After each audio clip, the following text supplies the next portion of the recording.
الحمد لله رب العالمين والعاقبة للمتقين ولا عدوان إلا على الظالمين ونشهد أن لا إله إلا الله وحده لا شريك له وأشهد أن محمدا عبده ورسوله أما بعد يا أيها الذين آمنوا اتقوا الله حق تقاته ولا تموتن إلا وأنتم مسلمون يا أيها الذين آمنوا اتقوا الله وقولوا قولا سديدا يصلح لكم أعمالكم ويغفر لكم ذنوبكم ومن يطع الله ورسوله فقد فاز فوزا عظيما يا أيها الذين آمنوا اتقوا الله ولتنظر نفس ما قدمت لغد واتقوا الله إن الله خبير بما تعملون. Louange à Allah, toutes les louanges, tous les remerciements reviennent et appartiennent à Allah, de mérite, de rang et de droit, le créateur des 7 cieux et des 7 terres, celui qui a créé la mort et la vie, afin de nous éprouver et de voir lequel d'entre nous est le meilleur en œuvre. Nous attestons qu'en dehors d'Allah, que ce soit dans les cieux, sur la terre, dans les eaux plus bas que la terre, il n'y a point de divinité vraie qui mérite d'être adorée en dehors d'Allah. Nous attestons que Muhammad sallallahu alayhi wa sallam est son esclave et son messager, et le dernier des prophètes envoyé comme étant une miséricorde à la totalité des êtres. Que les prières et les bénédictions d'Allah soient sur notre bien-aimé prophète Muhammad sallallahu alayhi wa sallam, sur les membres pieux de sa famille, sur ses illustres vaillants compagnons et sur toute personne qui suivra sa sunna dans sa beauté, dans sa rectitude, dans son esthétique, dans sa perfection, et ceci jusqu'au jour où ni les enfants ni les biens ne seront d'aucune utilité si ce n'est celui qui vient à Allah avec un cœur pur et saint. Donc, après avoir déclaré qu'il n'y a point de divinité en dehors d'Allah, après avoir déclaré que celui qu'Allah guide, nul ne peut l'égarer, et celui qu'Allah égare, nul ne peut le guider, après avoir imploré Allah par ses noms les plus beaux et ses attributs les plus sublimes et les plus parfaits, après avoir imploré la grâce et la miséricorde d'Allah sur notre bien-aimé prophète Muhammad sallallahu alayhi wa sallam et sur toute la communauté, la Ummah musulmane, nous saluons tous les frères. Sinon, nous disons assalamu alaikum wa rahmatullahi wa barakatuhu.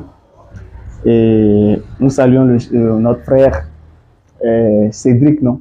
Oui. Voilà, moi c'est Faisal, on m'appelle Faisal, moi. Donc, moi je suis musulman. Voilà, donc le frère Kamal, c'est un frère de l'équipe de la DDR. Donc, il m'a appelé ce matin, comme je l'avais dit, que vous manifestez une envie de vous convertir à l'islam.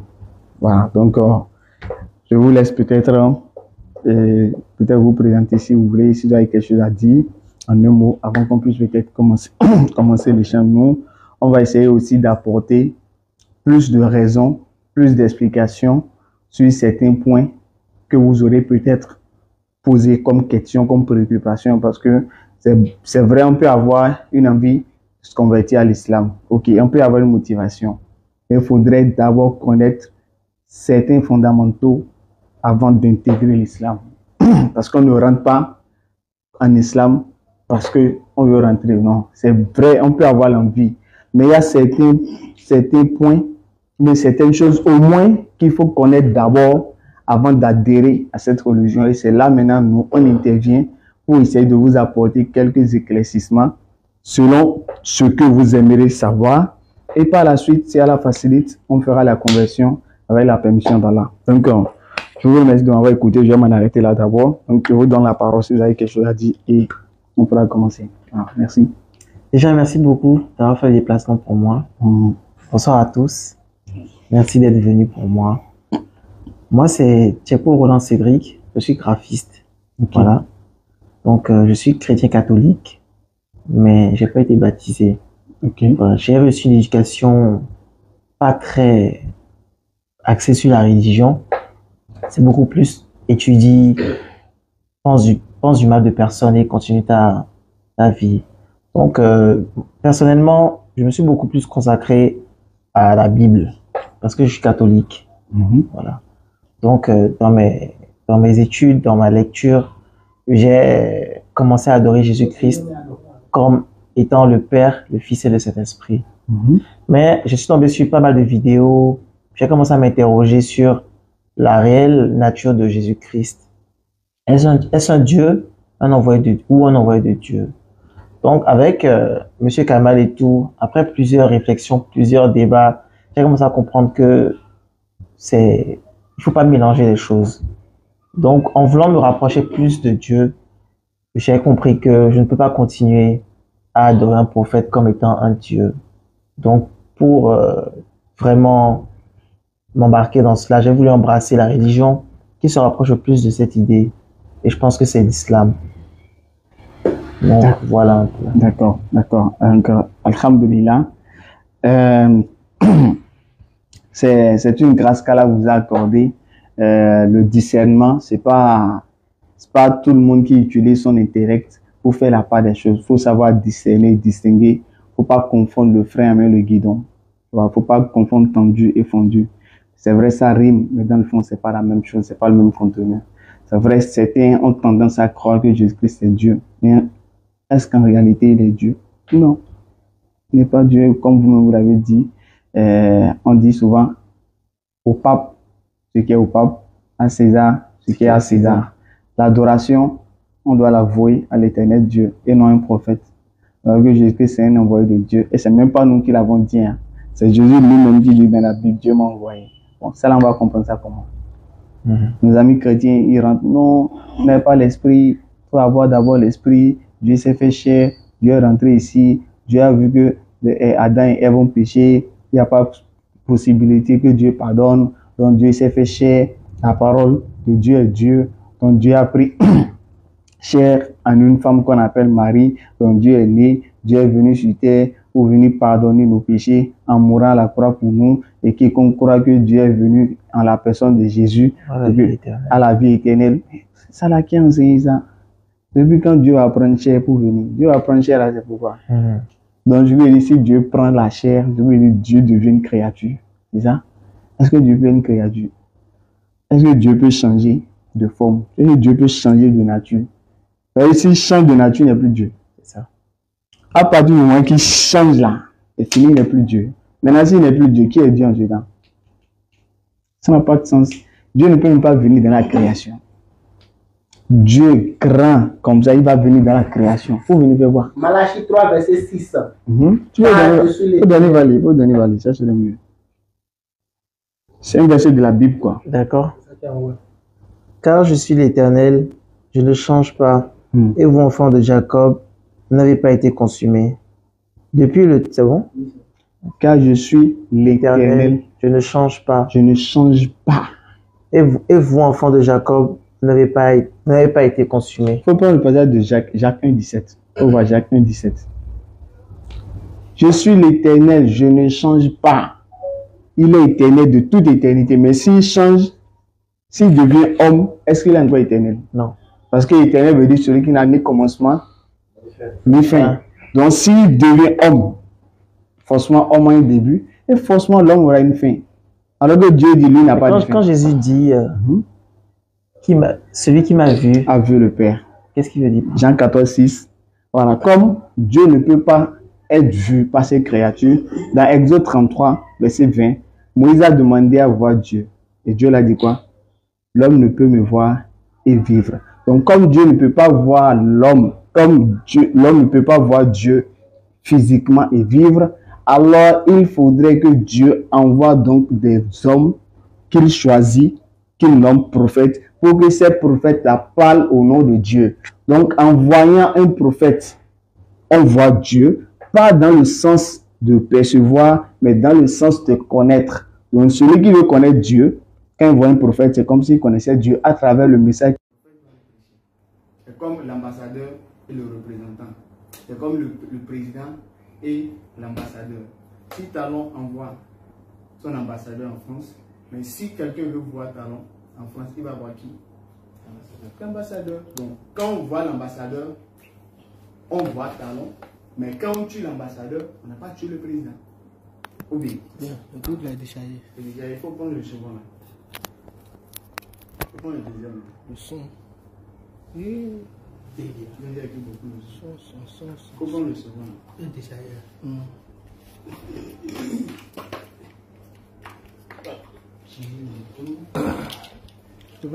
En fait, ça, chargeable, là, c'est ça qui est grave.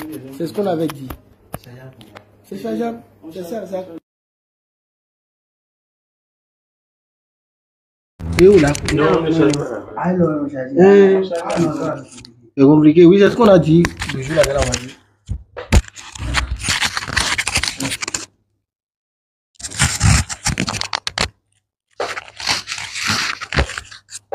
Voilà, donc Jean 14, 6. Jean 14, 8. Hein. Celui qui m'a vu a vu le Père. Donc ça veut juste dire, celui qui voit Jésus-Christ, il voit Dieu, pas physiquement, mais dans le sens de connaître Dieu. C'est comme par exemple, comme je l'ai dit, le président et l'ambassadeur. Donc Jésus est le représentant, il est le porte-parole de Dieu. Il est venu nous parler de Dieu. Qu'est-ce que Dieu attend de nous? Qu'est-ce que Dieu veut de nous? Qu'est-ce que Dieu nous interdit? Qu'est-ce que Dieu nous défend? Donc quand on veut connaître Dieu, alors il faut voir Jésus-Christ, qu'est-ce qu'il dit? Parce que si c'était que les apôtres, si c'était que Philippe demandait à voir Dieu physiquement là, si c'est physiquement, il dit, dans Jean 1, verset 18, ça là, le passage, c'est Jean 14, non? Ou bien, déjà dans Jean 1, faut lire Jean 1, 18. Croyez en Dieu et croyez en moi. Non, Jean 1, il dit, Au commencement était la parole. non, Jean 1, 18, personne n'a jamais vu Dieu. Personne ne peut voir Dieu. Personne n'a jamais vu Dieu. Faut le donner, voilà. C'est plus Jean 14, verset. Jean 1, 18, verset 18 là. Chapitre 1, verset 18. Oui. Personne n'a jamais vu Dieu, le Fils unique qui est dans le sein du Père est celui qui l'a fait connaître. Voilà. Personne n'a jamais vu Dieu, mais le Fils unique qui est dans le sein du Père l'a fait connaître. Il l'a fait connaître comment? En prêchant la parole. En prêchant la parole de Dieu. Donc quand Jésus-Christ nous prêche, on connaît Dieu. On sait ce que Dieu attend de nous. Donc je veux dire, si déjà dans Jean 1, on dit personne n'a jamais vu Dieu. Mais quand Jésus parlait, on ne le voyait pas. Si. Donc s'il est Dieu, comment il peut encore dire que personne n'a jamais vu Dieu? Tu vois, donc quand Philippe demande à voir Dieu, ce n'est pas dit qu'il veut voir Dieu physiquement comme ça. Tu vois. Donc c'est un peu l'explication qu'il y a dans ça. Jean 12, 49. Car je n'ai point parlé de moi-même. Oui. Mais le Père qui m'a envoyé m'a prescrit lui-même ce que je dois dire et annoncer. Donc Jésus dit, c'est le Père qui l'a envoyé, qui l'a prescrit ce qu'il doit dire et annoncer. Et c'est ça le rôle d'un prophète. C'est pourquoi dans le Coran, Allah nous dit dans la Sourate 53, Muhammad, votre compagnon, ne s'est point égaré et n'a pas été induit en erreur. Et il ne prononce rien sous l'effet de la passion.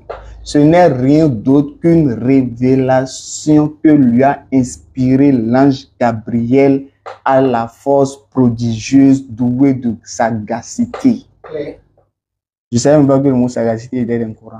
Quand on entend encore que c'est les thèmes pour faire le show, alors que c'est la perspicacité dans le message. Il faut le donner, il va lire. Il y a les parties françaises. Ici, ok. Oui, il y a la version française, vous allez lire. Votre compagnon ne s'est pas égaré et n'a pas été induit en erreur. Et il ne prononce rien sous l'effet de la passion. Ce n'est rien d'autre qu'une révélation inspirée que lui a enseigné l'ange Gabriel à la force prodigieuse, doué de sagacité. C'est alors qu'il se montra sous sa forme réelle. Voilà. Donc lorsque le prophète a reçu la révélation, il a vu l'ange Gabriel sous sa forme réelle, sa forme angélique. Donc Allah dit, Muhammad ne prononce rien sous l'effet de la passion. C'est la même chose que Jésus a dit. Et le Père qui m'a envoyé m'a lui-même prescrit ce que je dois dire, annoncer. Je lui ai dit, un prophète parle exactement au nom de Dieu. C'est encore pour que Muhammad est un vrai prophète. Parce qu'Allah dit, c'est pas lui-même qui dit ce qu'il veut. C'est moi qui le dis. Et c'est l'ange Gabriel qui le révèle ça. Parce que lorsque Dieu voulait parler à l'autre là, comment on appelle, à Marie et Joseph, par rapport à la naissance de Jésus. Qui a été envoyé? Qui est venu les voir? Qui est venu voir Marie et Joseph et a dit, tu seras enceinte d'un fils, tu lui donneras le nom de Jésus, c'est lui qui sauvera. L'ange Gabriel. Donc Dieu a envoyé l'ange pour venir parler à Marie et Joseph pour leur dire qu'elle sera enceinte d'un fils. Mais si Jésus-Christ est Dieu, quel Dieu a envoyé l'ange là? Est-ce que le Dieu qui a envoyé l'ange là, c'est Jésus? Non. Non. Ça serait absurde de penser que Jésus envoie l'ange pour venir annoncer la naissance de Jésus. Ça n'a pas de sens. Tu vois? Et c'est nous musulmans, ce que Jésus a dit, selon la Bible même. Pour prendre Matthieu, on va lire un passage, vous allez voir. Jean plutôt. Pour prendre Jean 4, verset 15 par là. Jean 4, verset 15. La femme lui dit, Seigneur, oui, donne-moi cette eau, afin que je n'ai plus soif. Donc Jésus-Christ, il était allé dans la Samarie et il y avait un puits qui était là. Donc il avait soif, il s'est assis au niveau du puits. Je ne sais pas si vous connaissez l'histoire. Non. Vous ne connaissez pas l'histoire. Il faut donner valide. Là, ça serait beaucoup plus truc là. Si vous pouvez remonter juste un peu, on va voir. Verset 15, à partir du verset 15. La femme lui dit, Seigneur, verset 12 peut-être. est plus grand que notre père Jacob. Remonte un peu encore. Il est 10. Jésus lui répondit, Encore un peu en haut. Il remonte un peu. car ses disciples étaient allés à la ville pour acheter des vivres. La femme samaritaine lui dit, comment toi qui es juif, me demandes-tu à boire, et moi qui suis une femme samaritaine? Les Juifs, en effet, n'ont pas de relation avec les Samaritains. Allons-y. Jésus lui répondit, si tu connaissais le don de Dieu, et qui est celui qui te dit, donne-moi à boire, tu lui aurais toi-même demandé à boire, et il t'aurait donné de l'eau vive. Donc, Jésus-Christ demande à la femme de lui donner de l'eau. Et la femme dit, mais comment toi tu es juif, moi je suis samaritaine. Les juifs n'ont aucun rapport avec les samaritains. Mais tu me demandes de l'eau là, c'est pourquoi. Jésus-Christ dit, si tu savais, moi qui te parle là, si tu savais que qui je suis là, tu n'allais même pas discuter avec moi. Tu allais me donner de l'eau. Parce que si moi, la parole que je vais te donner en retour, ça va te donner plus de vie que l'eau que tu vas me donner là. Tu vois, continue pour voir. Seigneur, lui dit la femme, tu n'as rien pour puiser et le puits est profond. D'où aurais-tu donc cette eau vive? Donc la femme n'a pas compris que la vie dont Jésus parlait, c'était sa parole qu'il allait lui annoncer. Tu vois? Elle croyait que Jésus parlait de, il va prendre le puisette, mettre de l'eau. Non, c'est pas ça. Allons-y. Es-tu plus grand que notre père Jacob qui nous a donné ce puits et qui en a bu lui-même, ainsi que ses fils et ses troupeaux? Jésus lui répondit, quiconque boit de cette eau aura encore soif. Mais celui qui boira de l'eau que je lui donnerai n'aura jamais soif. Voilà. Et l'eau que je lui donnerai deviendra en lui une source d'eau qui jaillira jusque dans la vie éternelle. Allons-y. Donc, je vais parler de son message. S'il prêche le message, celui qui accepte le message de Jésus pour qu'il a été envoyé là, mais il vivra éternellement. Allons-y. La femme lui dit, Seigneur, donne-moi cette eau afin que je n'ai plus soif et que je ne vienne plus puiser ici. Allons-y. Va, lui dit Jésus, appelle ton mari et viens ici. Maintenant, Jésus dit, bon, va, appelle-moi ton mari et viens avec ton mari. La femme répondit, je n'ai point de mari. Ah, la femme dit, mais moi, j'ai pas de mari. Jésus lui dit, tu as eu raison de dire, je n'ai point de mari, car tu as eu 5 maris. Tu as eu 5 maris de par le passé. Et celui que tu as maintenant n'est pas ton mari. Mais tu es avec quelqu'un maintenant. Mais lui là, c'est pas ton mari. Donc, Jésus-Christ savait bien qu'elle n'a pas de mari, mais qu'elle est avec quelqu'un. Donc, quand Jésus lui dit, va, viens avec ton mari. Si elle avait dit oui, qu'elle est mariée, Jésus-Christ allait lui dire, tu mens. Tu es avec un homme, mais vous n'êtes pas encore marié.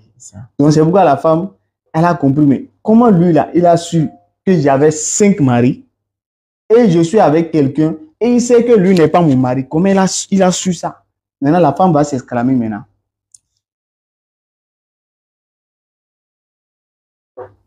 Seigneur lui dit, Seigneur, lui dit la femme. Donc la femme appelle Jésus-Christ Seigneur, comme pour dire, c'est un titre honorifique. Abraham a été appelé Seigneur dans Genèse 18, verset 11 à 13. Lorsque l'ange est venu annoncer à Sarah qu'elle va porter la grossesse d'Isaac, elle a ri, elle était étonnée, elle dit, je suis vieille, mon Seigneur aussi est vieux.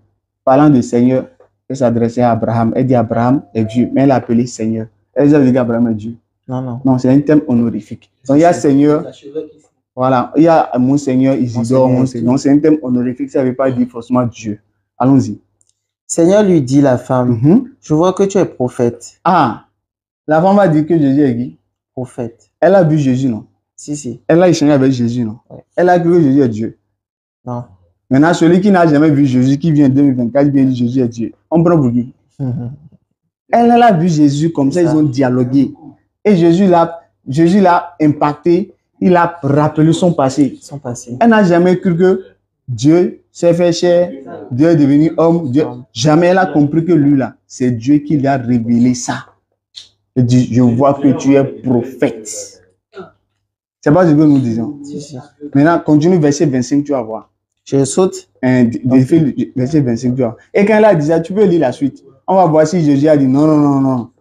Tu n'as rien compris, moi je suis Dieu. On va voir si Jésus l'a recommandé. Nos pères ont adoré sur cette montagne.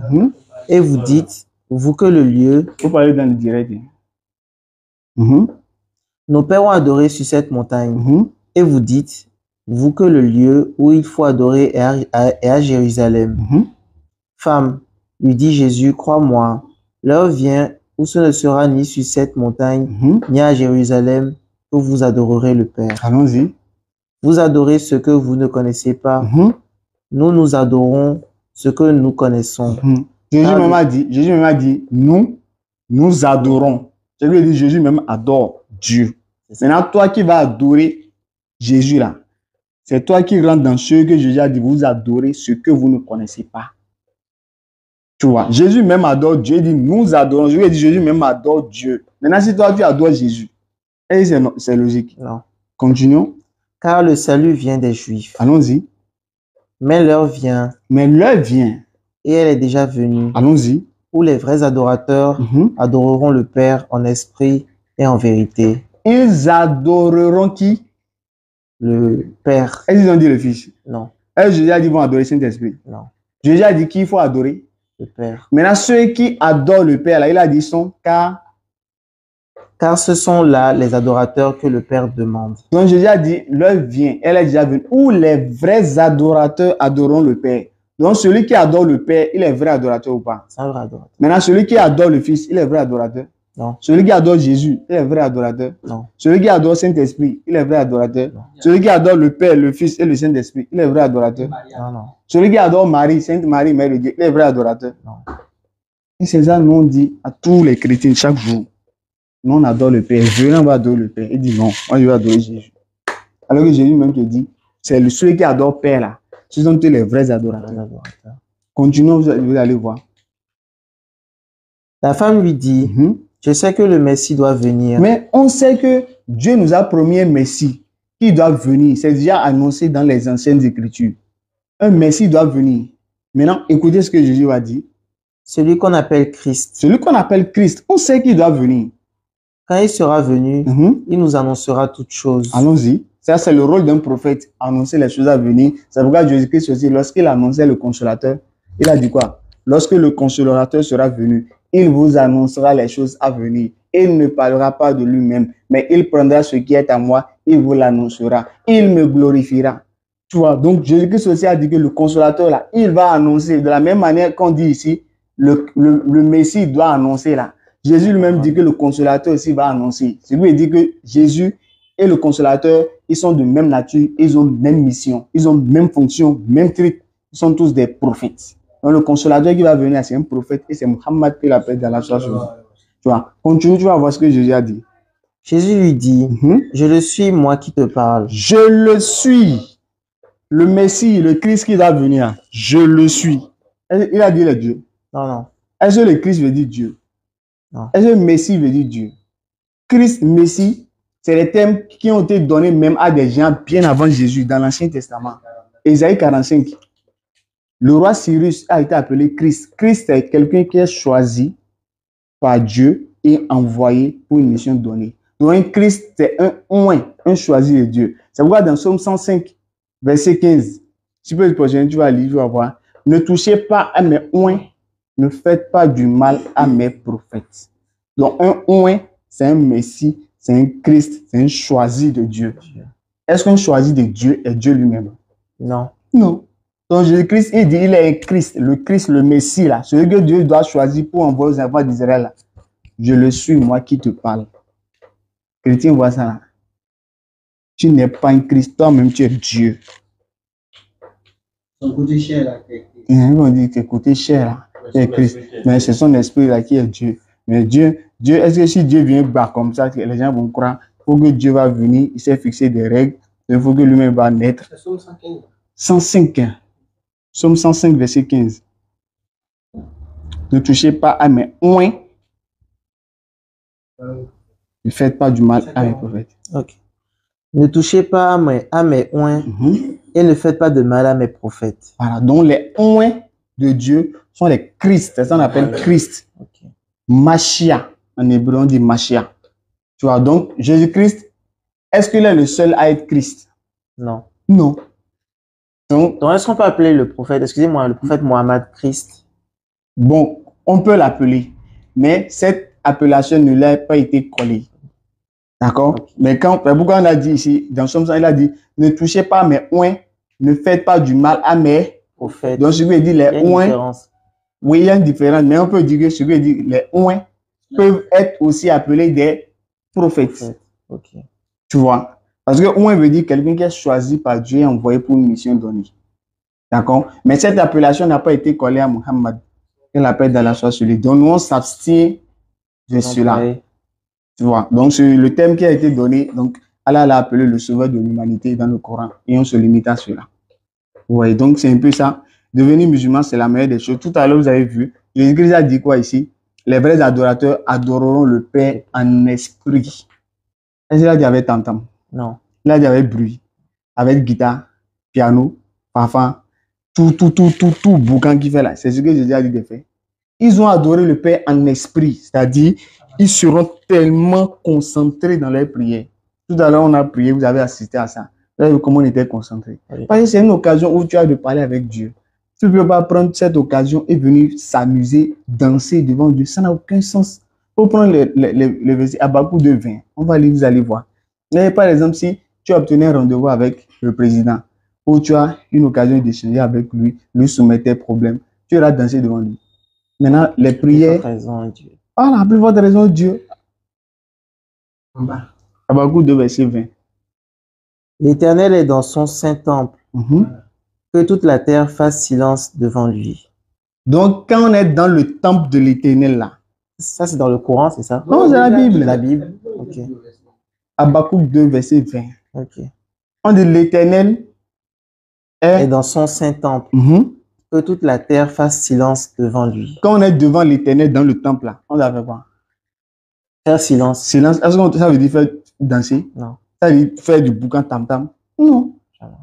Mais silence qu'on dit là, ce n'est pas silence que personne ne parle.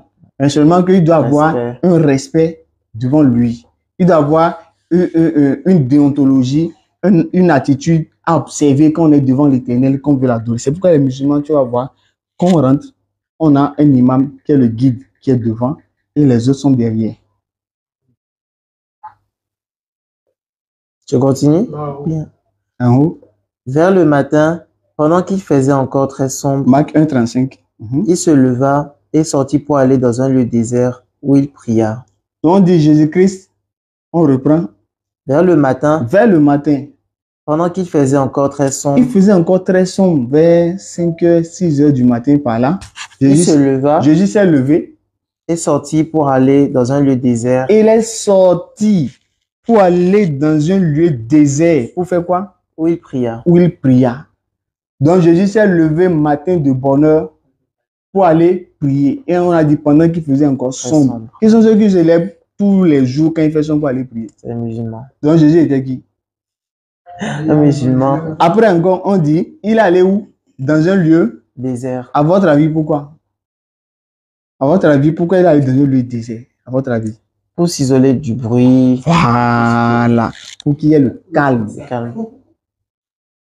Et pour ajouter encore ça, et même à la mosquée, personne ne parle. Parce que quand l'imam récite les versets, c'est Dieu qui parle parce que ce n'est pas les paroles de l'imam. Est-ce que vous voyez quoi?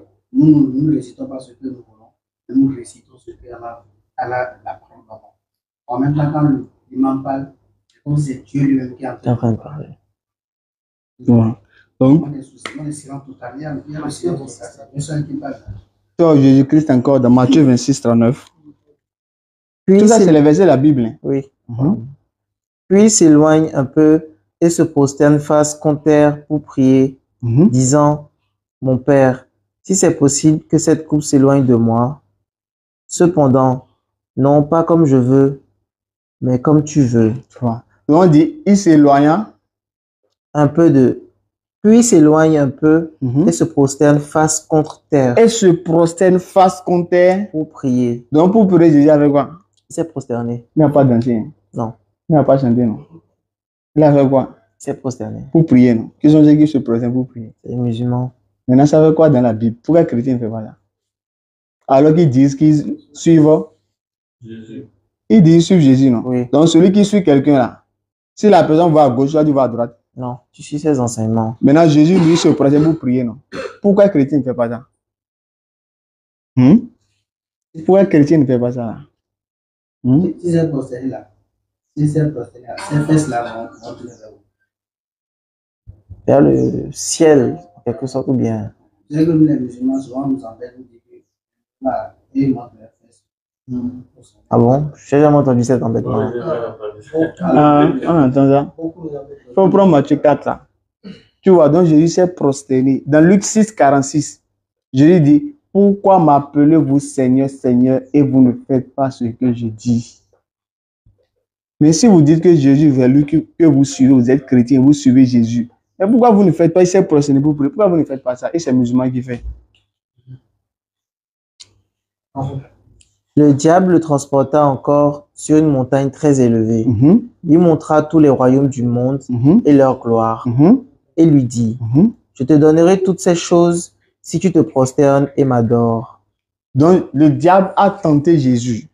Il a transporté sur montagne. Il a montré tout ce qui est royaume terrestre. Et il a dit à Jésus, je te donnerai toutes ces choses si tu te prosternes et m'adores. Pourquoi le diable a dit si tu te prosternes et m'adores? Pourquoi il n'a pas dit si tu chantes et m'adores? Pourquoi il n'a pas dit si tu danses et m'adores? Comment le diable a su que vraie adoration c'est l'impressionnation? Tu vois? Donc même le diable, étant diable là, il sait que quand on veut vrai adorer là, on se prosterne devant notre créateur. C'est ce que nous les musulmans nous faisons. Moïse a fait ça dans la Bible. Exode 34, verset 8. Moïse s'est prosterné, aussitôt Moïse s'inclina et il se prosterna. Exode 34, verset 8. Tu vas te montrer, tu vas voir. Donc tout ce que nous musulmans nous faisons, on ne l'a pas inventé. Nous sommes dans la vérité. Exode 34, verset 8. Aussitôt Moïse s'inclina à terre et se prosterna. C'est ça. S'inclina à terre et se prosterna. Et a mis le visage contre le sol. Qui sont ceux qui font ça? Musulmans. Donc Moïse était qui? Un musulman. Maintenant, ça veut quoi dans la Bible? Pourquoi les chrétiens ne font pas ce qui est dans la Bible?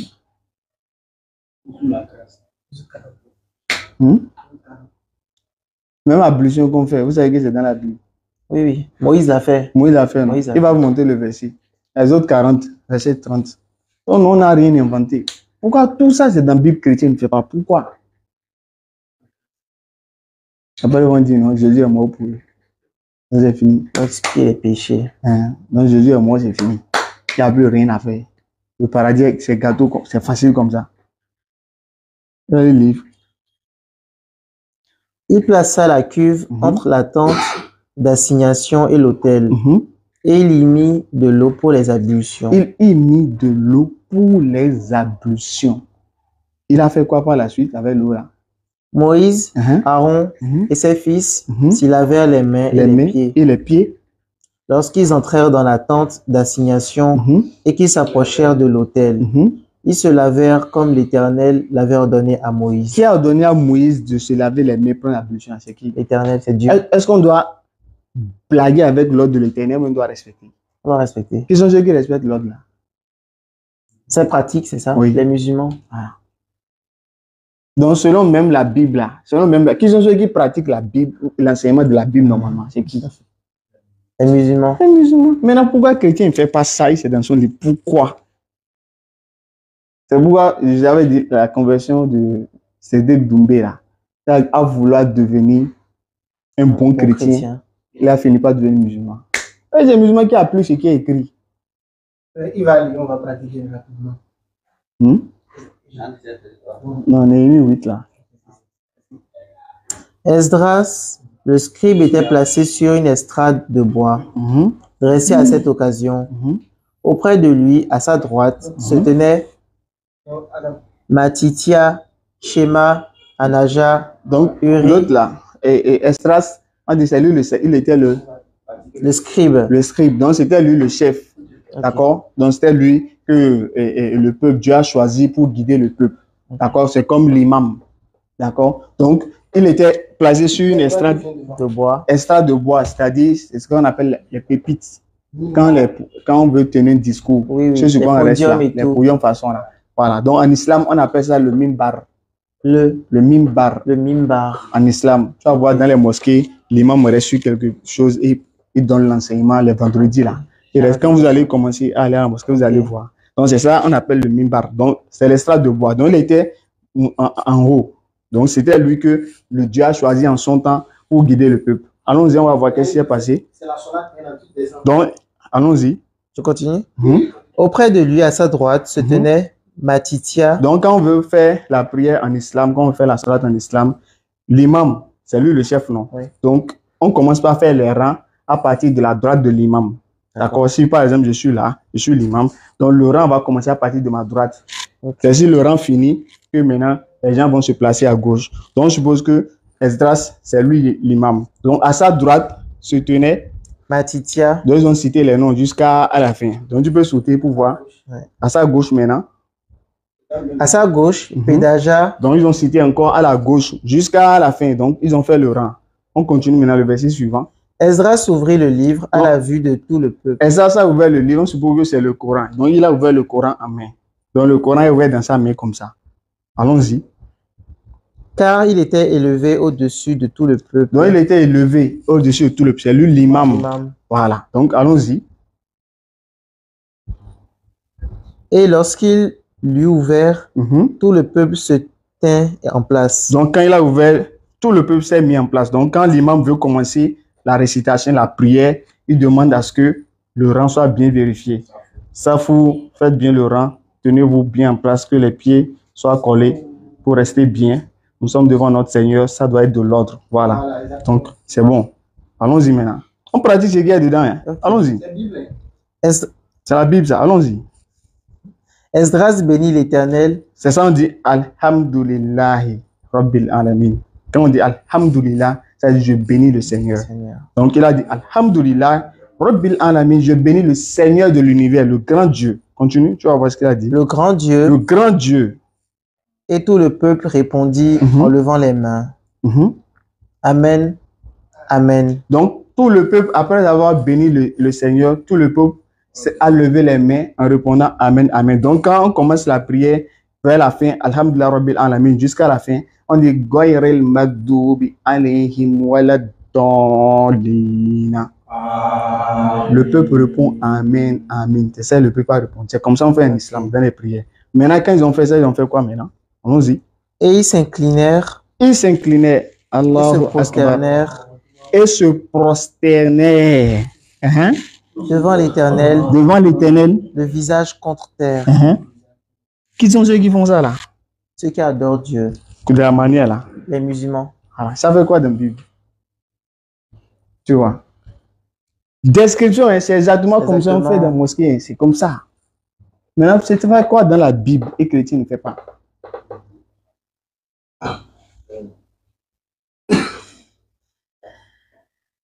Ça, j'ai jamais su que tout ce qui était adoration musulmane était dans la Bible. Ça, je ne savais pas. Si on vous dit ça, vous n'allez jamais pas. Quand même, jamais dit ça. Si on vous dit ça, vous ne savez pas que. Vous n'avez jamais su ça? Non, j'ai jamais su. Que tout était décrit dans la Bible. Bien décrit. Après l'ablution, à même enlever chaussures. Faut montrer le verset d'enlever chaussures. Et les musulmans prient combien de fois par jour? 5 fois. Oui. Ah, 5 musulmans, fois. pourquoi 5 fois? Bah, c'est l'Éternel qui a décrété ici. C'est comme par exemple les prises de médicaments pour le remède du corps. Donc, le médecin te dit 2 matins. 2 matins, les 2 midi et 2 le soir. Tu vois. Donc, en islam, le Seigneur, notre Créateur, il nous a prescrit une adoration qui va soigner notre âme, pas notre corps. La priorité, c'est pas le corps, mais l'âme. Donc, la prière va purifier notre âme Du péché. Donc 5 fois par jour pour nous purifier. Donc, chaque fois, au moins 5 fois par jour, on a le temps de se rappeler de notre Créateur et de lui donner son droit, qui est l'adoration. C'est à peine 5 minutes. Tu étais devant toi, on avait prié ici. 5 minutes. Si on fait la somme de la durée des 5 prières, on fait la somme pour 6 heures. Peut-être ça fait 5 minutes. Pour 13 heures, 5 minutes. Donc 5 fois 5. 25 minutes. Donc pour ton Créateur qui t'a donné 24 heures dans la journée, si tu te demandes de lui donner 25 minutes dans 24 heures, c'est quelque chose? Non, c'est rien du tout. C'est rien du tout. Et si tu le fais, c'est pas pour lui, tu fais. Si tu l'adores, c'est pour toi. Et c'est toi qui as besoin de lui. C'est toi qui as besoin de lui soumettre tes problèmes, tes préoccupations. Surat 51, verset 56. Faut donner, va lire lui-même. Ça, c'est un verset du Coran.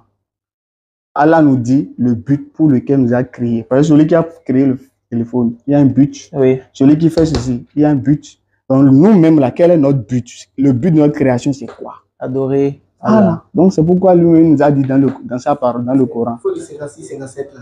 Ok.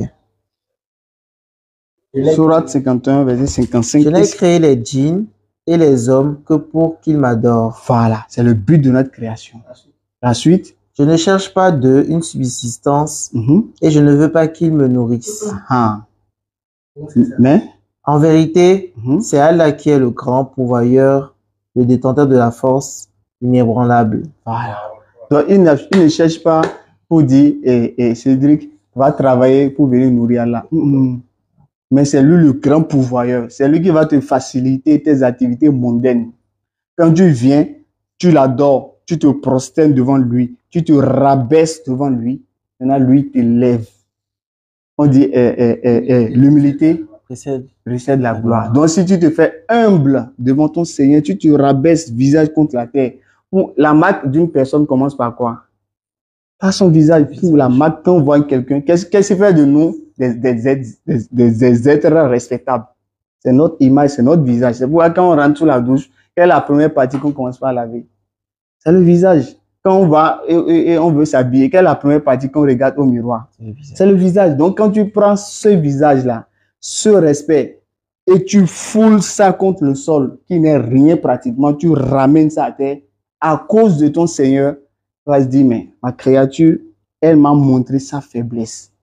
Elle a reconnu qu'elle est faible et elle a reconnu qu'il y a un créateur qui est fort. Donc moi, en retour, je vais le lever à cause de l'action qu'il a posée. Tu vois, et Allah te lève, il te donne des grâces, il t'ouvre les portes, il te facilite tes activités. Et ainsi va la vie. Cela ne veut pas dire que tu n'auras pas de problèmes dans la vie. Comme tout le monde. Voilà. Mais quand les problèmes vont venir, il va t'ouvrir des issues et tu auras une issue favorable à tous tes problèmes. Tu peux demander une chose, mais ce n'est pas quand tu demandes là forcément qu'Allah va te donner. J'ai une question. Allez-y. Et les personnes qui ont fait l'expérience de la manifestation de Jésus-Christ dans leur vie, j'en fais partie. Ma question est la suivante. Est-ce que la manifestation de Jésus-Christ dans ma vie, c'est divin ou c'est diabolique? Ça veut dire quoi? Genre, par exemple, j'ai eu un problème et j'ai appelé le nom de Jésus, j'ai demandé de l'aide et j'ai eu une réponse immédiate pas de manière naturelle, de manière un peu exceptionnelle. Ok. D'accord. Donc, je me demande si, parce qu'il y a des personnes qui ont fait l'expérience de Jésus-Christ, en tout cas de Jésus. Donc, je me demande, qu'est-ce qui se passe là? D'accord. D'abord, Jésus-Christ, j'enseigne 30. Je ne peux rien faire. Paul Pochani va lire. J'enseigne 30. J'enseigne 30. Tu vas voir qu'est-ce que Jésus a dit. Rien.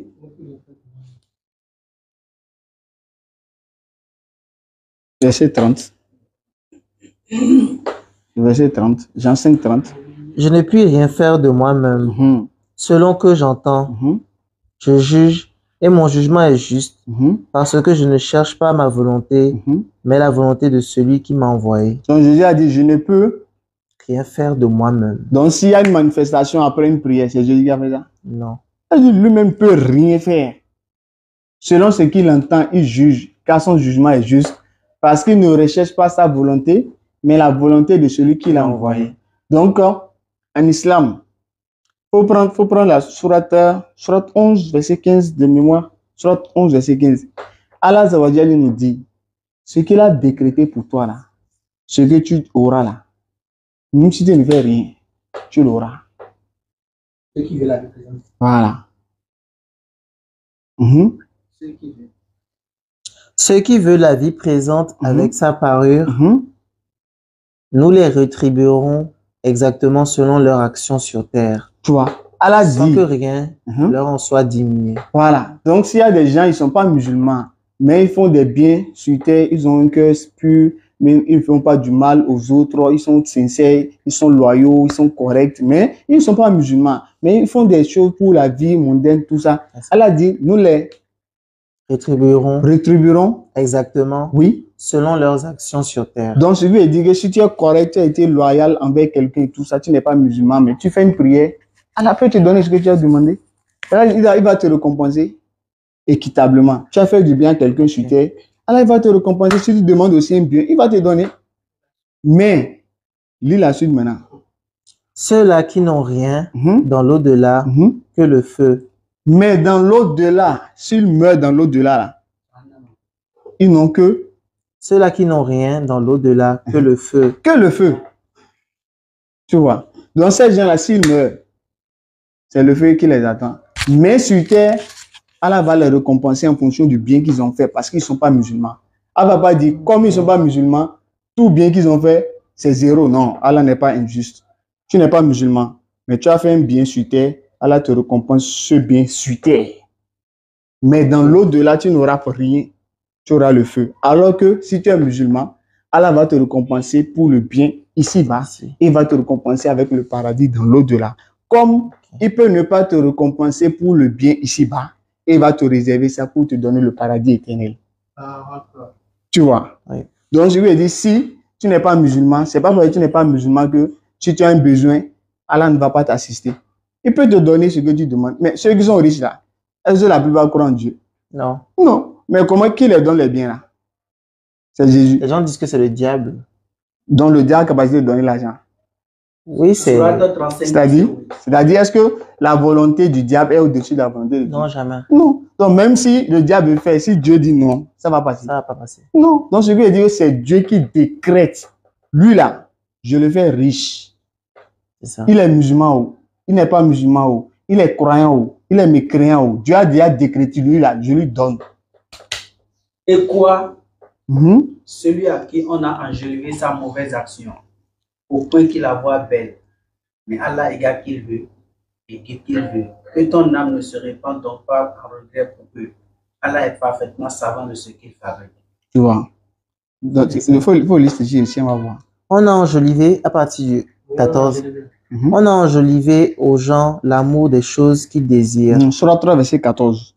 Femmes, enfants, thésaurisés d'or. Trésor thésaurisé Trésor, oui, merci. Thésaurisé. Trésor thésaurisé d'or et d'argent. et d'argent, Mhm. chevaux marqués, Mhm. bétail et champs. Mhm. Tout cela est l'objet de jouissance pour la vie présente, Mhm. alors que c'est près d'Allah qu'il y a bon retour. Je vois, Allah dit, on a enjolivé aux gens l'amour des choses qu'ils désirent. Femmes, enfants, trésors thésaurisés d'or et d'argent, bétail, chevaux marqués, champs, tout ça. Allah dit, ce sont les choses que l'homme désire. Femmes, donc on l'a enjolivé pour que les gens te disent, non, c'est fini, j'ai la plus belle femme, c'est fini. Lui ne veut plus chercher à adorer Dieu. Lui, c'est les femmes qui l'intéressent. L'autre là, c'est l'argent qui l'intéresse. L'autre là, c'est l'enfant qui l'intéresse. Donc, ça a été enjolivé aux gens au point où ils ont oublié l'adoration de leur Seigneur. Tu vois, la fin du verset, Allah dit quoi? Dis, Non, un peu avant. Alors que c'est prêt. Tout ça n'est que l'objet. Ici, Oui, tout ça, c'est en... ouais, ici. Ok. Tout ça n'est que l'objet. Tout cela est l'objet de jouissance pour la vie présente. Femme, là, tu vas mourir laissé. C'est sur terre. L'enfant, tu vas mourir laissé. L'argent, tu vas mourir laissé. Alors que, lis la suite. Alors que c'est près d'Allah qu'il y a bon retour. Alors que c'est auprès d'Allah qu'il y a bon retour. Tu vois, donc peu importe ce que tu as comme souci, tu peux ne pas être musulman. Allah va t'accorder. S'il t'a accordé un bienfait, quand le soleil se lève là, ça se lève seulement pour les musulmans. Non, Quand il pleut là, c'est seulement pour les musulmans. non. Non, il pleut pour tout le monde. Tu adores Dieu, tu n'adores pas Dieu, la pluie tombe pour tout le monde. Donc il y a des grâces qu'Allah a accordées à toutes les créatures. Ok.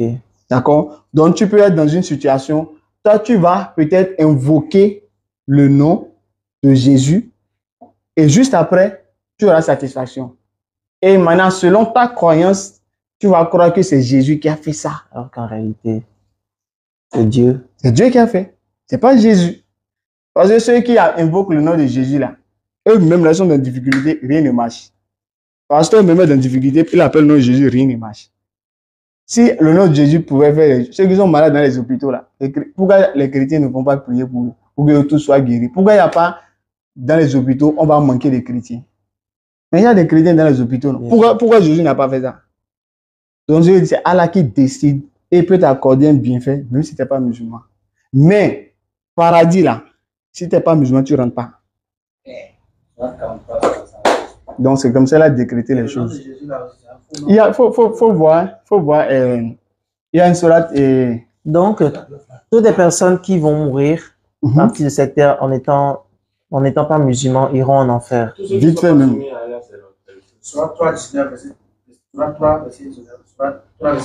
Et s'il y a des personnes qui n'ont pas eu la chance de... Parce que je pense que l'islam est venu... Je vais prendre le cas de l'Afrique du Bénin. Au tout début, il n'y avait pas l'islam. C'est suite à la mondialisation. Bon, je ne veux pas dire la colonisation. Que l'islam a été... Le christianisme et l'islam ont été vraiment... D'accord. Donc, les personnes, oui, sont-ils en enfer?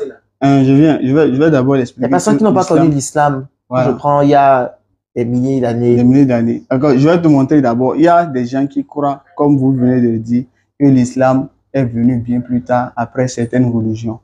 D'accord. Okay. Alors que ce n'est pas le cas. L'islam a existé de toute éternité parce que le sens définitionnel du mot islam veut dire quoi? Soumission à la volonté de Dieu, se soumettre à Dieu. C'est ce qui veut dire islam. Donc, quand on est soumis à Dieu, notre religion, c'est l'islam. Est-ce qu'Abraham était soumis à Dieu? Oui. Est-ce que Noé était soumis à Dieu? Oui. Est-ce que Adam était soumis à Dieu? Oui. David était soumis à Dieu? Donc, je veux dire, la soumission a existé depuis que Dieu a créé l'univers. Et c'est cette soumission qu'on appelle islam. Et c'est à ça que Allah nous appelle. Soumettez-vous à moi. Jacques, chapitre 4, verset 7 dans la Bible. Soumettez-vous à Dieu et résistez au diable et le diable fuira loin de vous. Tu vois, donc l'islam veut dire soumission. Donc Allah va nous dire, est-ce que l'islam a existé avant-hier ou bien c'est quand est-ce venu? Allah va nous dire ça dans le Coran. Sourate 30, verset 30. Dirige tout ton être vers la religion exclusivement pour Allah. Telle est la nature qu'Allah a originellement donnée aux hommes. Tu vois. Dirige tout ton être vers la religion. Exclusivement pour Allah. Donc Allah va me dire, quelle est cette religion-là? Est-ce que cette religion a commencé quand? La suite? Telle est la nature qu'Allah a originellement donnée aux hommes. Donc la nature originelle, la religion originelle qu'Allah a donnée à l'homme, c'est quelle religion? La religion musulmane. C'est à l'origine, il a donné ou bien c'est plus tard, c'est venu? À l'origine. Voilà, ce qui est à l'origine, est-ce qu'on peut dire c'est avant-hier, c'est venu? Non. Telle est la nature que nous avons donnée originellement à l'homme.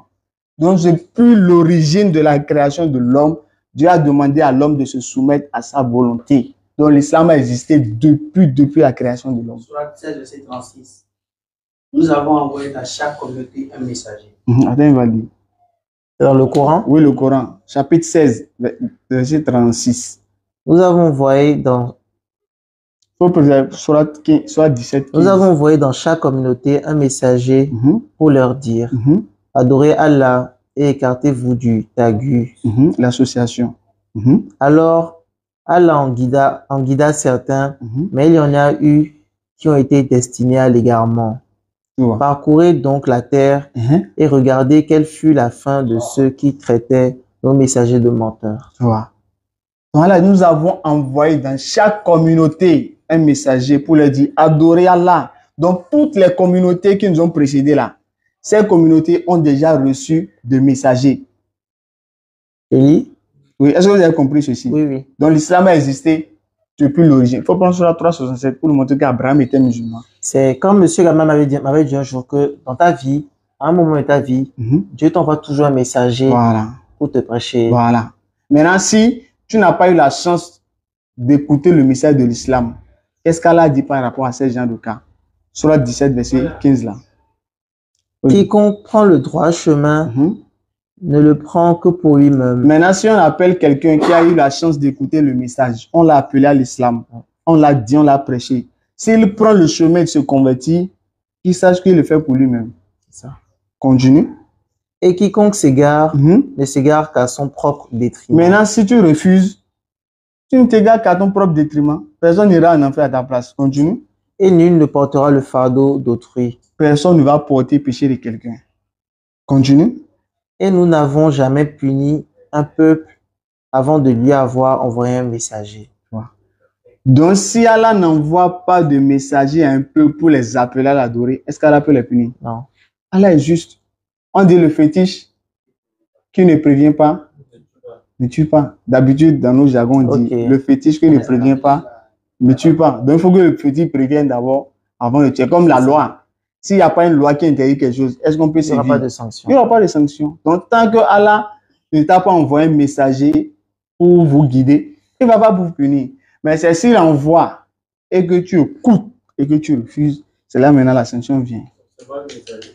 Tu vois. Donc, c'est pourquoi dans Jean 15, verset 22, Jésus-Christ a dit quoi aux Juifs?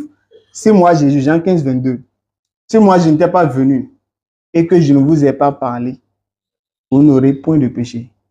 Mais à partir du moment que moi, Jésus, je suis en folie, Jean 15, 22. Si je n'étais pas venu et que je ne leur eusse point parlé, ils n'auraient pas de péché. Ils n'auraient pas de péché. Mais maintenant, ils n'ont aucune excuse de leur péché. Voilà. Donc Jésus a dit, si Dieu ne l'avait pas envoyé pour venir parler aux Juifs, pour leur dire de croire en Jésus là, il pouvait continuer par croire en Moïse, parce que c'était le Moïse qui était venu avant Jésus. Donc les Juifs croyaient en Moïse. Donc si Jésus n'était pas venu, il pouvait continuer par croire en Moïse. Mais à partir du moment que Jésus est venu, il les a dit qu'il est le Messie envoyé aux enfants d'Israël. C'est lui qui est venu après Moïse. Il les a dit ça. Il les a appelés à croire en lui et à obéir à ce qu'il a dit. Ils ont écouté. Ils ont refusé. Vous êtes déjà jugés. Donc c'est la même chose aussi avec Muhammad. Que la paix d'Allah soit sur lui. Si Muhammad n'était pas venu, tous les chrétiens, tous les juifs, ils pouvaient continuer par croire en Jésus.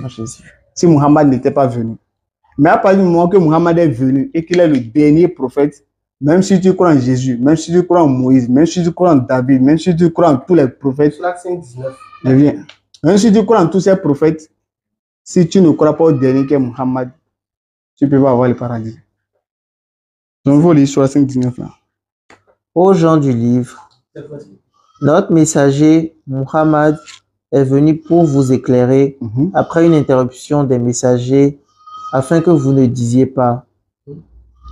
Il ne nous est venu ni annonçateur ni avertisseur. Voilà, certes que vous êtes venus un annonciateur et un avertisseur, et Allah est omnipotent. Tu vois, Allah dit aux gens du livre.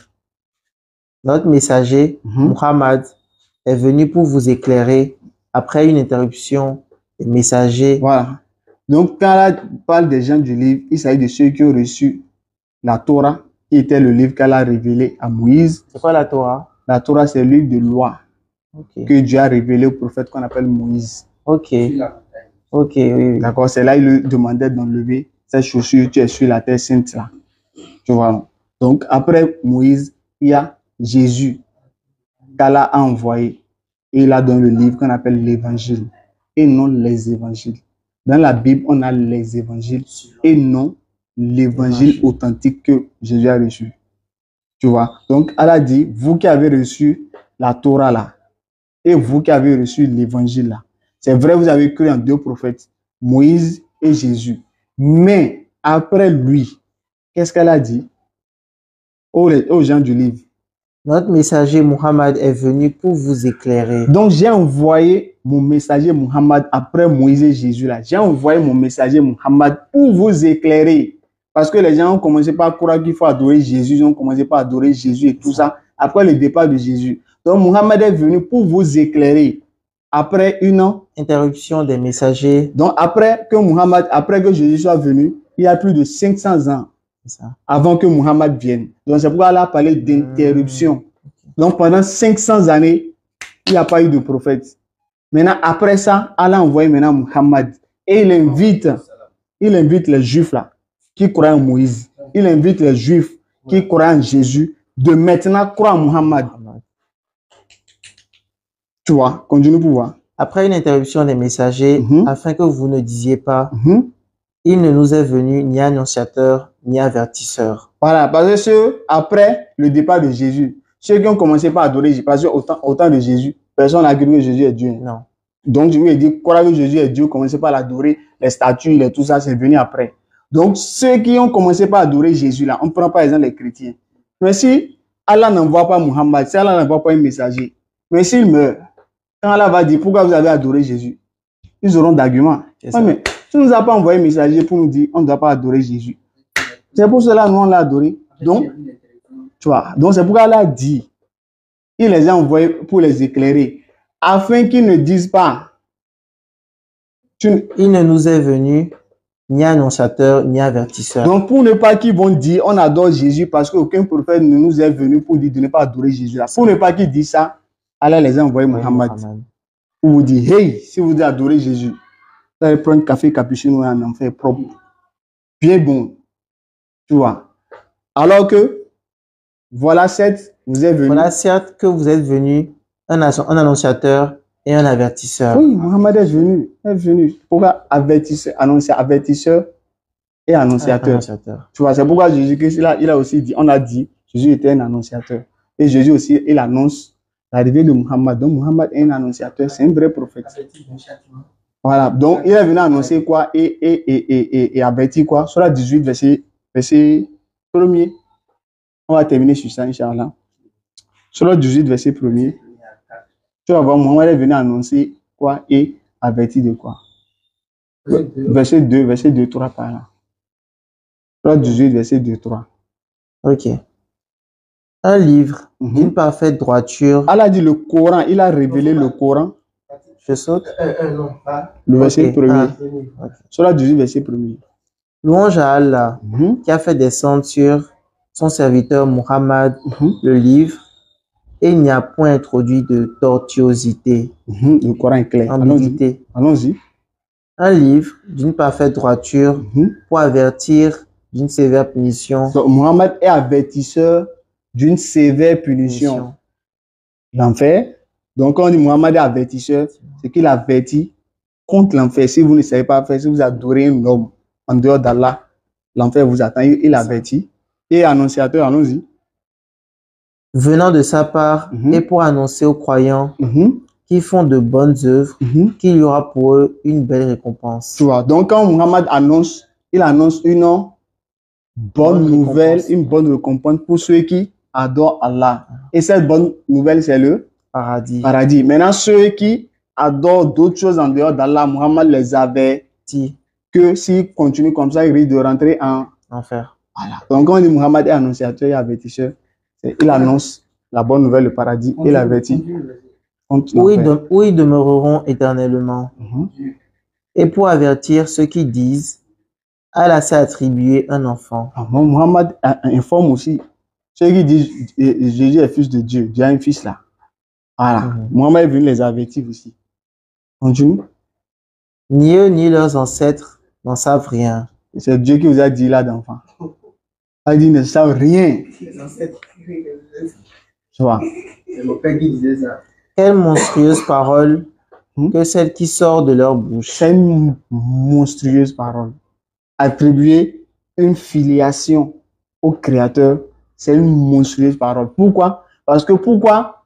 Quelle est l'utilité d'avoir un enfant? Pour l'homme, peut-être s'il vieillit, l'enfant peut l'aider, Pour l'entretenir. pour l'entretenir. Dieu va vieillir un jour. Allah va vieillir. Il va faire quoi avec l'enfant? On peut avoir un enfant, peut-être si on est pauvre, espérer que l'enfant soit riche et nous sorte de la misère. Est-ce que Dieu va-t-il craindre la pauvreté? Non. Bon, il va faire quoi avec l'enfant? Il va faire quoi avec l'enfant? L'utilité, il va faire quoi avec l'enfant? Qu'est-ce qu'il veut faire? Et en étant Dieu, là, il n'a pas pu faire. Et c'est quand il aura un enfant là que l'enfant va l'aider à faire. C'est quoi? Tu vois? Ou bien quelqu'un qui a la richesse et il voudrait tellement qu'il ait un enfant pour que l'enfant puisse hériter de sa richesse.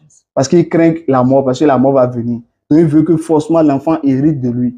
Est-ce que là va-t-il mourir un jour? Pour qu'il ait besoin de quelqu'un qui va le succéder? Non. Donc il va faire quoi avec l'enfant? Pourquoi c'est une monstrueuse parole?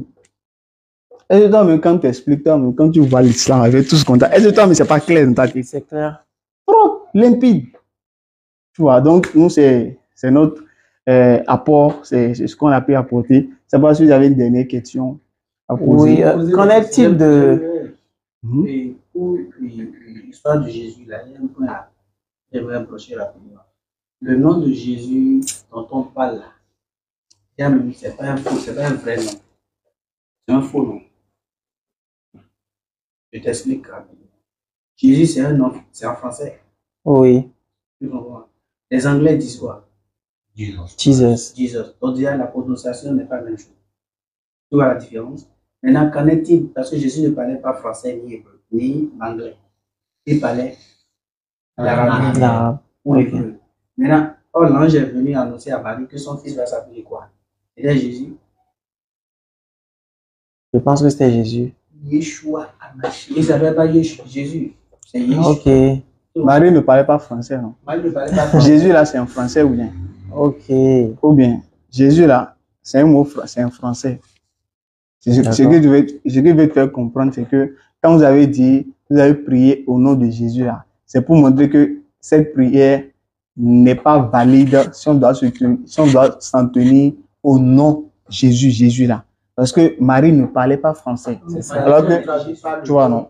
Donc, le nom de Jésus, c'est pas Jésus. Quand l'ange est venu parler à Marie là, l'ange n'a pas dit Jésus.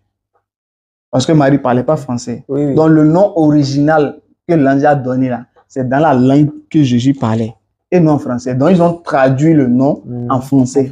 Donc, c'est comme par exemple, on te dit, si tu vas à l'entrée d'une porte et que tu veux que la porte s'ouvre à toi, il faut taper un mot de passe. On te dit, par exemple, le mot de passe, c'est Yeshua.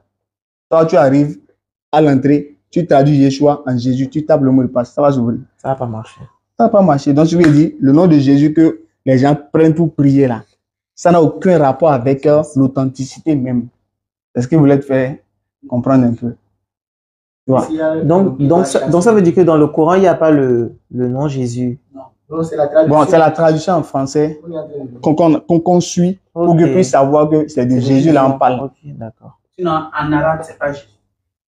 Ok. Dans la version originale, on n'a jamais dit c'est Isso, il y a Issa. Wow. Ok, maintenant j'ai une dernière question. Est-ce que le Coran traite de l'origine de Dieu? Qu'est-ce que l'islam pense de l'origine de Dieu? Ouais, il faut prendre Surat 112. Donc, les frères, n'oubliez pas. Oui, on va donner la réponse. N'oubliez pas nos cotisations que nous avons lancées pour l'achat des baffes là. Nous sommes déjà à 400 000, je vais dire environ. Donc, le plafond, c'est 600 000. Donc, les frères, manifestez-vous pour qu'on puisse vraiment avoir ces baffes là d'ici tout. Inch'Allah. Il est Allah unique. Allah le seul à être imploré pour ce que nous désirons. Il n'a jamais engendré, n'a pas été engendré non plus. Il n'a jamais engendré et il n'a pas été engendré. Donc ça veut dire quoi? Ça veut dire qu'il n'a pas d'ascendant. Tu vois, non? Donc je lui ai dit par exemple, si toi, tu es là et que tu as un père, je lui ai dit ton origine remonte à mon père. À ton père. Donc, tu as une origine parce que tu as d'ascendant. Mais Allah dit quoi? Il n'a pas engendré, c'est-à-dire il n'a pas d'enfant. Et lui-même n'a pas été engendré. Donc, il veut dire il n'a pas d'ascendant. Et qui dit ascendant, dit origine. Donc, si Allah n'a pas d'ascendant, est-ce qu'elle a une origine? Il n'a pas une origine, donc il existe de toute éternité. Parce que revenir et demander quelle est l'origine de Dieu, si tu me trouves son origine là, moi je vais te demander l'origine là, qui est son origine? C'est ça. Si tu me trouves, je te demande encore lui aussi qui est son origine. Qui est son origine? Qui est son origine? Il n'y a pas de fin. Il n'y a pas de fin. Alors, s'il n'y a pas de fin, le monde ne peut jamais exister. Il y a un propriétaire qui doit créer une entreprise. Tu vois? Et il dit, attends, je vais aller demander là, avant que je ne construise l'entreprise, je vais demander à mon supérieur. Le supérieur aussi dit, ok, attends, je vais demander à mon supérieur. L'autre dit, attends, je vais aller. Et ainsi de suite. Est-ce qu'il doit construire l'entreprise? Jamais. Il faut qu'il y ait quelqu'un pour prendre la décision afin que l'entreprise soit construite. Ok. Et l'islam traite de la fin du monde. Oui. Allah nous a parlé des signes de la fin du monde. Là, j'aurai le temps de voir ça. Oui. Et il y a la résurrection même. Le titre même, c'est la résurrection. Surah 75. Après, vous aurez le temps de découvrir tout ça. Inch'Allah, ça va augmenter votre foi. D'accord?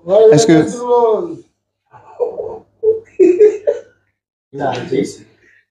Donc, est-ce que vous êtes prêts pour la conversion? Est-ce que vous êtes prêts à devenir musulman? Je suis prêt. Oui, je suis prêt. D'accord. Donc, on va lever le doigt. C'est une parole, on va prononcer. On la prononce en arabe, un peu. Vous répétez après moi. Et ensuite, on prononce en français pour que vous compreniez le sens de ce que vous avez dit. D'accord. D'accord? Voilà. Donc, on lève le doigt comme ça. Vous prononcez après moi. D'accord. H. Hadou. Allah. Ilaha. Illa. Allah. Wa. Ashhadu. Anna. Muhammadan. Rasulu. Allah. J'atteste avec ma langue. Je reconnais dans mon cœur. Il n'y a pas un autre Dieu. Qui mérite d'être adoré. Sauf Allah. Je reconnais que Jésus-Christ est un messager d'Allah. Et que Muhammad est aussi un messager d'Allah. Et le dernier des prophètes. Et que Maman Marie est une servante d'Allah. C'est fini. Vous venez de devenir musulman comme ça. 112, verset 14. Donc Allah dit dans le Coran, là, le chapitre 112, au verset 14, vous pouvez même va lire. Et ceux qui se sont convertis à l'islam sont ceux qui ont cherché la droiture. On va donner le verset dans le Coran pour montrer que l'action que vous venez de faire, vous êtes sur le droit chemin, il ne faut même pas en douter. 112, Surah 112, verset 14. Allons-y. Il y a parmi nous les musulmans et il y en a les injustes qui ont dévié. Et ceux qui se sont convertis à l'islam sont ceux qui ont cherché la droiture. Voilà. Ceux qui se sont convertis à l'islam sont ceux qui ont cherché la droiture. Celui qui cherche droiture vrai. Il va adorer créateur, il va adorer créature. Adorer créateur, ça c'est la droiture vrai. Soit 25, verset 70. Soit. Encore un autre verset qui vous motive. Sauf celui qui se repent. Donc, sauf s'il y a un frère comme notre frère et Cédric, il s'est repenti. Il va croire maintenant en Allah et en tous les prophètes. Et accomplit une bonne œuvre. Il va maintenant faire des bonnes œuvres pour accompagner cette croyance-là. Ceux-là. Oui, à notre frère Cédric, qu'est-ce qu'Allah le promet? Allah changera leurs mauvaises actions en bonnes. Donc, tout ce qu'il a commis comme péché depuis qu'il était enfant jusqu'à l'instant où il s'est converti, Allah va changer toutes ses mauvaises actions en bonnes. Pourquoi Allah va faire ça? Et Allah est pardonneur et miséricordieux. Parce qu'Allah est pardonneur et miséricordieux. Surah 32, verset 17. Ouais. Aucun être ne sait ce qu'on a réservé comme réjouissance pour les yeux, en récompense de ce qu'ils sont. Donc Allah nous dit au paradis, le paradis, tu ne peux pas estimer le bienfait qu'il y a au paradis. Les savants, en un mot, pour nous donner une idée de ce qu'est le paradis, ils nous ont dit en un mot, il y a dans le paradis ce que œil n'a jamais vu, ce que oreille n'a jamais entendu et ce que l'esprit de l'homme n'a jamais imaginé. Donc, peu importe le bonheur que tu peux imaginer dans ta tête, sache que c'est rien comparé au bonheur qu'il y a dans le paradis. Imagine la dernière version iPhone 12 Pro. Ceux qui disent notre Seigneur est Allah et qui ensuite se tiennent sur le droit chemin, ils ne doivent avoir aucune crainte et ne seront point affligés. Continue. Ceux-là qui sont les gens du paradis, où ils demeureront éternellement en récompense de ce qu'ils faisaient. Voilà. Qui sont ceux qui sont les gens du paradis? Ce sera ceux qui disent Qui reconnaissent Allah comme leur Seigneur, et qui ensuite se tiennent sur le droit chemin. Donc tu ne peux pas dire j'adore Allah, je suis musulman et tu mens. Tu triches, tu insultes les gens, tu calomnies les gens. C'est toi qui parles de tel, c'est toi qui mets ta bouche dans fait qui ne te concerne pas. Non. C'est toi qui vas mettre bon pour aller exploser pour dire non, non, non, non. L'islam interdit tout ce qui est terrorisme. Il y a une rumeur qui circulait sur l'islam que même dans le Coran, bon, il paraît que c'était écrit où les musulmans tuaient au nom de Allah.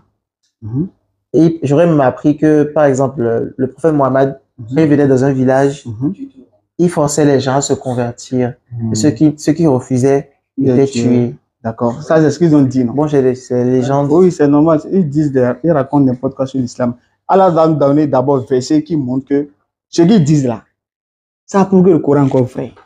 Les propos désagréables qu'ils donnent sur l'islam, Allah nous a dit ça dans le Coran. Depuis 1400 ans. Il faut prendre Surah 3, verset 186. Il faut prendre rapidement. Oui, oui. Surah 3, verset 186 de mémoire. Non. Regarde, 186. Oui, c'est 186. Voilà, il faut le donner valide. Un peu le truc là. Maintenant, il faut prendre 532 là. Certes, vous serez éprouvés dans vos biens et vos personnes. Allons-y. Et certes, vous entendrez de la part de ceux à qui le livre a été donné avant vous et de la part des associateurs. On va entendre quoi? De la part des associateurs. Allons-y, ceux qui n'aiment pas l'islam, tout ça. Beaucoup de propos désagréables. Allah dit, on va entendre beaucoup de propos désagréables. Muhammad force les gens. Il va dans le village, il dit, si vous ne devenez pas musulman, tuez-les. Muhammad est ici, c'est ici, il est faux prophète. Vous allez entendre tout ça. Allah nous a informé depuis 1400. Ça prouve qu'encore le Coran est vrai.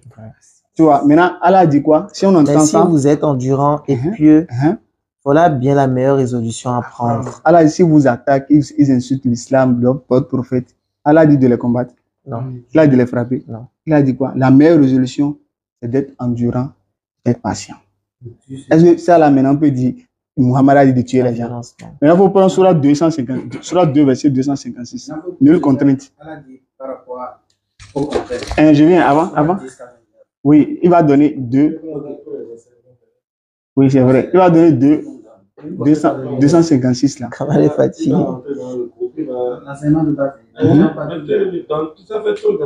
Oui, c'est beaucoup. Non, c'est pas beaucoup. On va terminer sur ça. C'est pas apprentissage. Nulle contrainte en religion, car le bon chemin s'est distingué de l'égarement. Allah dit quoi? Il y a contrainte ou bien il n'y a pas contrainte? Il y a contrainte. Non, il faut lire. Nulle, non, il n'y a pas contrainte. Nulle contrainte en religion. Car le bon chemin s'est distingué de l'égarement. Est-ce qu'elle a dit de contraindre les gens à devenir musulmans? Non, non, non. Nulle contrainte en religion, parce que le droit chemin se distingue de l'égarement. Donc, est-ce qu'on peut dire Allah a dit de forcer les gens à devenir musulmans? Jamais. Donc, quand ils en veulent à l'islam, alors ils tiennent des propos désagréables pour salir l'islam. Si ton Seigneur l'avait voulu, tous ceux qui sont sur la terre auraient cru. Est-ce toi de contraindre les gens à devenir croyants? Allah dit dans le Coran, si Allah veut là, il va faire que tout le monde soit croyant, tout le monde soit musulman, si Allah veut. Mais s'il n'a pas fait ça, il a donné le livre soit à chacun. Est-ce que c'est toi qui vas contraindre les gens? Non, jamais. Tu vois, donc c'est un peu ça. On va s'en arrêter là. Vous avez un peu quand même compris, non? Oui, j'ai compris beaucoup de choses. Beaucoup de choses. Donc, le reste, vous aurez encore le temps d'apprendre un peu beaucoup. Voilà. Donc, je rappelle encore pour les quotidiens. On a tous les samedis, nous sommes à la place Lénine où nous faisons les conférences de façon ouverte à la place Lénine. On a signé un contrat avec la mairie de Cotonou tous les samedis à la place Lénine en face de l'église Sacré-Cœur. On est là-bas de 20h à 22h, tous les samedis. Ok. À partir de 20h à 22h, à la place Lénine, à Papa, en face de l'église Sacré-Cœur. Donc, nous utilisons 4 baffes pour la sonorisation. Il y a 2 qui sont pour nous, il y a 2 qui ne sont pas pour nous. Dans les 2 baffes qui ne sont pas pour nous, tous les samedis, on loue ça à 12 000. Donc, ça fait plus d'1 an déjà qu'on loue 12 000. On s'est dit le mieux, c'est de cotiser, d'appeler la communauté et chacun va donner un peu pour la cause d'Allah pour qu'on puisse acheter nos propres baffes et on aura nos propres équipements. Donc, les 2 baffes qu'on loue, le total fait 600 000 pour l'achat. Donc, on a lancé la collecte. La dernière fois, j'avais dit, on était à 350 000. Je crois maintenant, on est à 400 000. Alhamdoulilah, nous sommes à 400 000. Et il ne reste que 200 000 pour qu'on puisse vraiment finaliser l'achat de ces baffes-là. Donc, ceux qui voudraient nous aider pour la cause d'Allah, n'hésitez pas à nous contacter au plus 229 96 62 10 86. Je rappelle encore, plus 229 96 62 10 86. Donc, qu'Allah récompense tous ceux qui ont déjà participé. qu'Allah vous récompense énormément. qu'Allah vous ouvre les portes du bonheur, de la réussite, du succès. C'est ma 96 10 96 62 62 10 10 86. 86. Voilà. Donc, qu'Allah récompense tous ceux qui ont participé de près ou de loin. qu'Allah vous élève en degré. Ceux qui ont l'envie de participer, qu'Allah vous récompense déjà pour cette intention et qu'Allah vous facilite la participation. Donc, qu'Allah nous rassemble tous dans le paradis, aussi vaste que les cieux et la terre, aux côtés de notre bien-aimé prophète Muhammad sallallahu alayhi wa sallam. Donc, sur ce, béni soit l'islam.